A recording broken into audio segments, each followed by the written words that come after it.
I swore I left off. Doors being left open. Just so everyone can get a bit of understanding about my apartment, I live on the second floor, and my building is right behind with 2 apartments on each side. Then you can enter the apartment. Each apartment has 2 deadbolts, which is also a balcony with a light and screen. I use it quite frequently. I had potted plants out there, Luna and Eclipse, who until recently lived with me. Can't afford the pet deposit. I can't recently and just not remembering. And then I noticed I fidgeted with my feet while playing video games for $8. I was in the office that day at 11:40 a.m. and I had the card on me as a promise. And I didn't. I was awake at midnight as per usual Monday morning now, so I'm usually screwing around on Reddit, Facebook, YouTube, or 100 when someone unlocked my fucking door.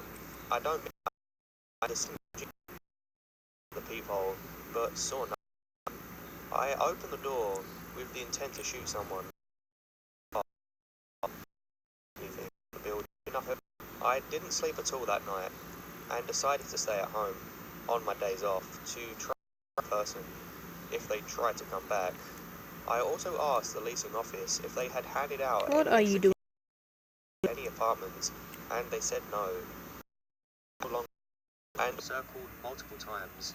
Balcony door, which I assumed it is how the person entered the apartment for the first time.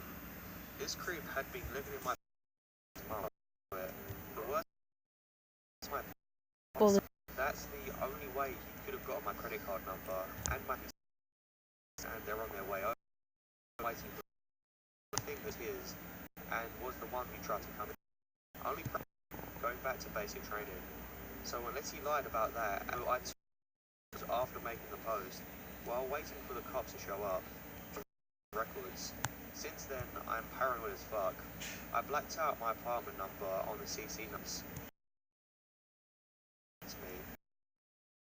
My room basic training.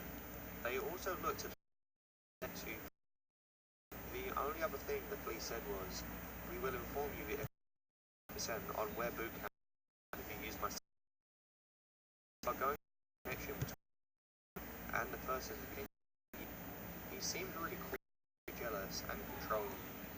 If I mentioned I had friends who were single, he accused me of cheating and sleeping with them. He was afraid to be alone back then.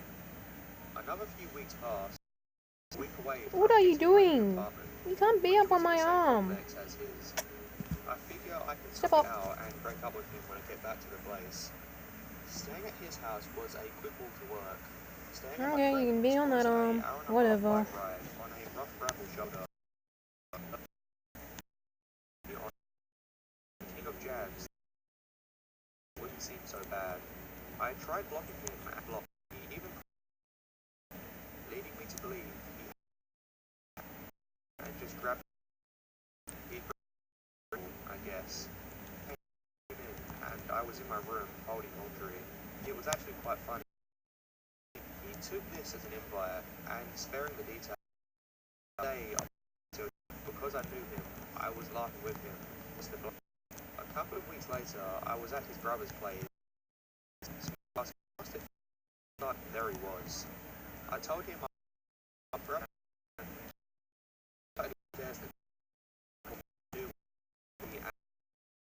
to return. Stop. I did not get my things back that day.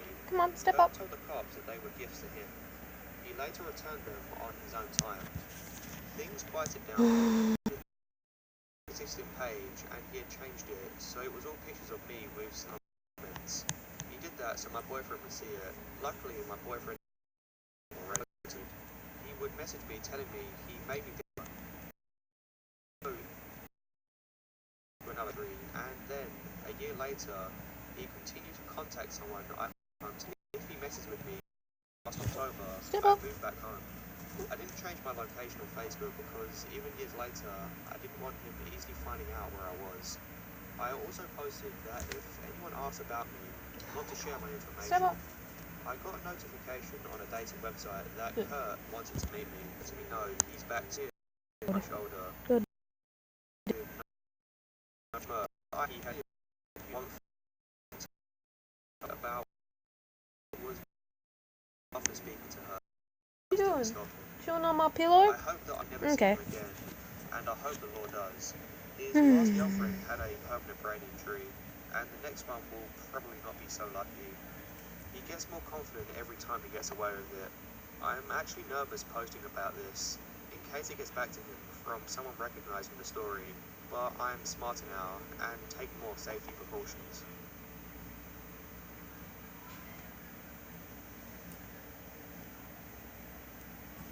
I live in a farming area.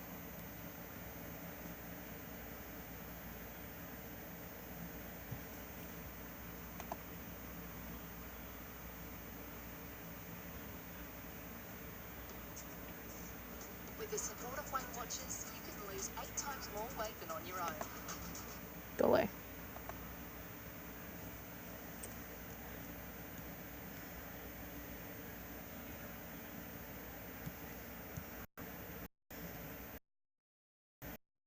There's a lot of fields and wood, so it's a hard place to find their lead.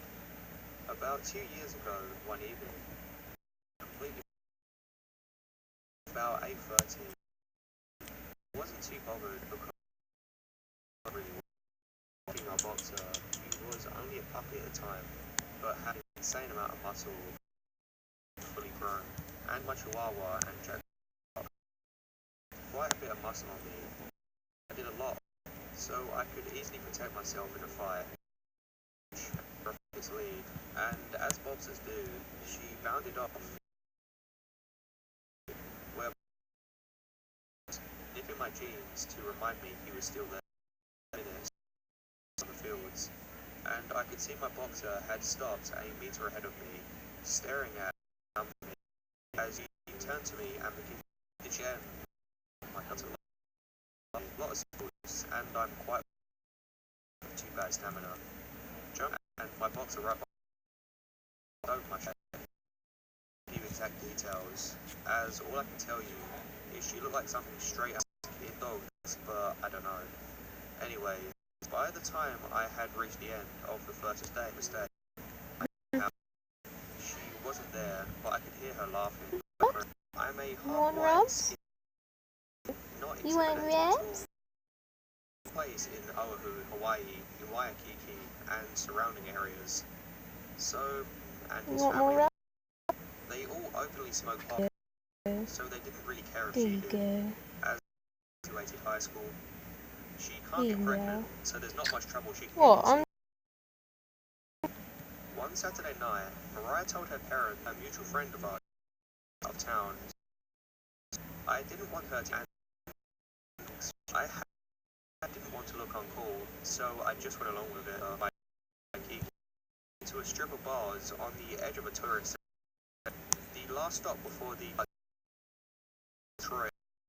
To a punk until I spotted a group of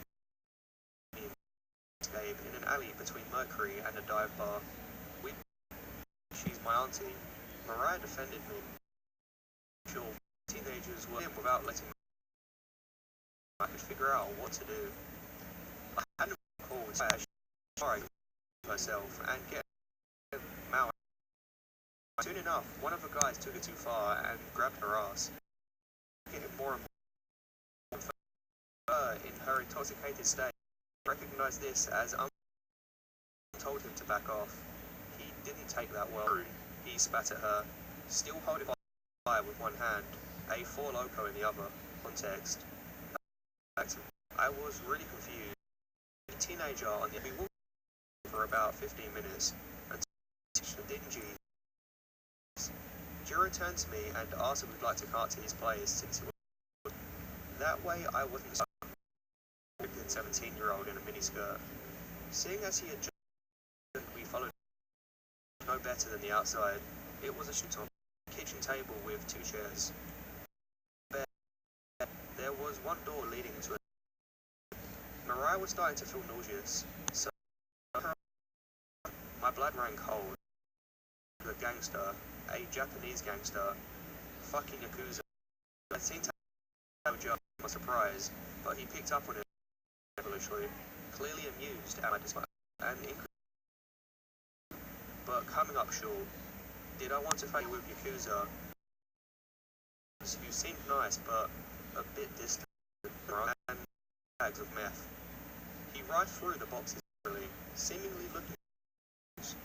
I think we should go. She seems okay now. We should go before the last bus runs. Quickly, knowing the buses had stopped running hours ago. Anywhere, my shit's missing. You were here the whole time. When would we have taken your shit? Purses and pockets. We obliged. Take off your bra and show me you're not hiding anything. Instantly, Mariah was outside. We booked it out of his apartment without looking back. As soon as we got outside, I called us a cab. We rode home in silence. Bullet. I'd like to say Mariah can't. She's in her 20s. Don't do. Mariah calls me auntie, even though we're technically cousins, because her dad saw my mum as his auntie. So scary. What? Yakuza in Hawaii institution scene, specifically underage girls. And I was scared because there's no such thing as a free lunch, and this guy had done us a few favors throughout the night. Hey?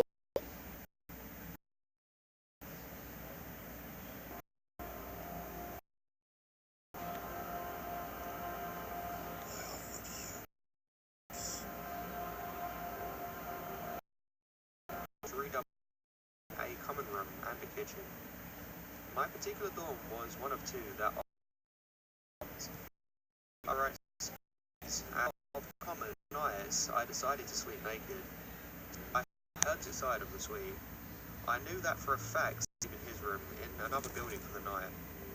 As I was laying in my bed facing the wall, I told myself not to freak out.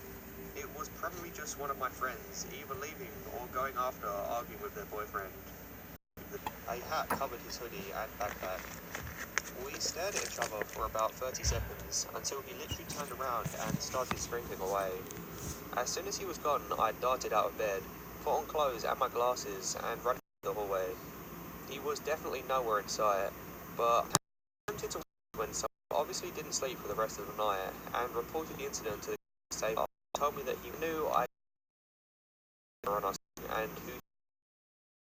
Nothing. I tried the flash. She made eye contact with a man holding a flashlight on. As I had already time, which comes into play later. As I'm getting ready, alone What are in the you room, doing? someone begins to violently pull on the suite door. Still creeped out by the previous occurrences, You want to play with my walked pen? to the door and looked through the peephole. Surprise, surprise, it was covered. The guys across the hall were in motion and chased whoever it was out of the building. The home is a wooded area, and I'm already pretty normal. The guy I had been talking to, Jared, became my boyfriend, and I started to feel much. About another week went by before when what I had concluded to be my stalker showed up again. He seemed to have a thing for me because he knew I was typically the only person. I apologise for the next part being a little bit TMI, but it was 3 AM and Jared and I, as I'm half naked and him, was especially enough time sleeping already. Now I had to add watching out for the creepy guy to my list of reasons that I couldn't sleep. I reported the incident to campus safety to put video cameras on the back of my building. That never happened. Go by and was praying this would all be over. I was lucky enough to escape without a final goodbye from my late night visitor.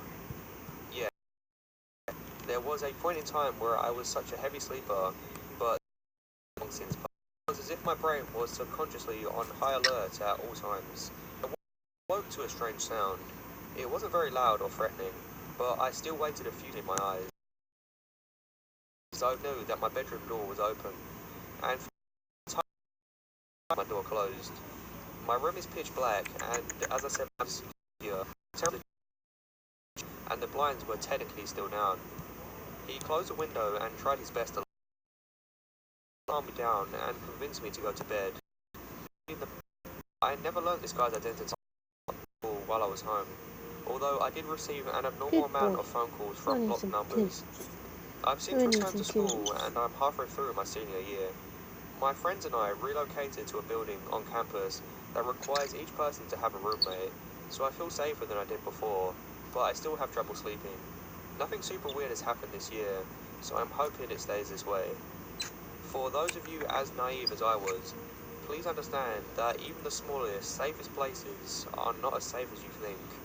Lock your doors, lock your wind late at night. Around a stalker who had an odd fascination with windows, please, for the love of God.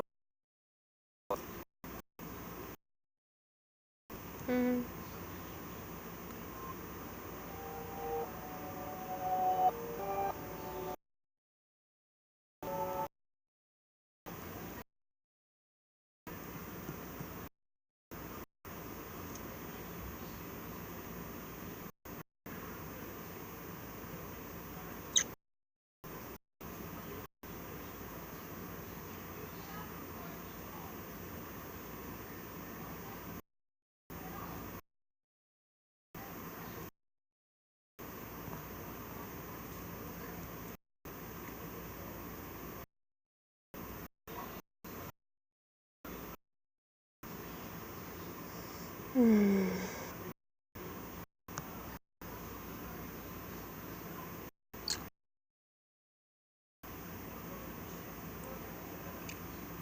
Cuddles. Time.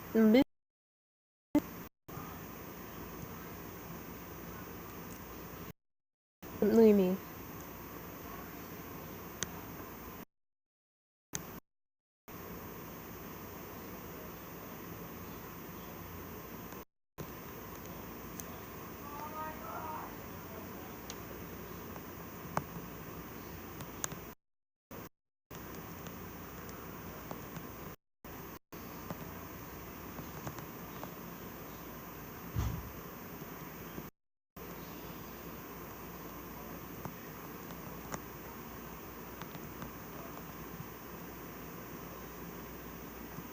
What is it?